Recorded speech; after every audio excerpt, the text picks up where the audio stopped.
In today's video, I am going to show you how to get a free USA number for WhatsApp. Therefore, without wasting any of your time, let's jump to the video. So in order to get a free USA number for WhatsApp, all you have to do is to open your internet browser, and in the search bar, you need to type temp SMSS, TEMP SMSS. Click on search.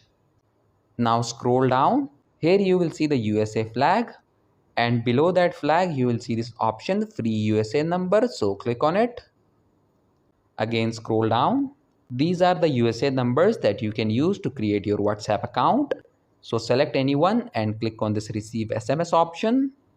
Now copy this USA number and using this phone number create your account on WhatsApp. Once the account is created, a verification code will be sent to this phone number to verify your WhatsApp account. So in order to get that verification code, you need to come back to this website and scroll down, paste that OTP code on WhatsApp, and after that your WhatsApp account will be created using a USA number. So that was it for this video, and I'll see you guys in the next one. Peace out.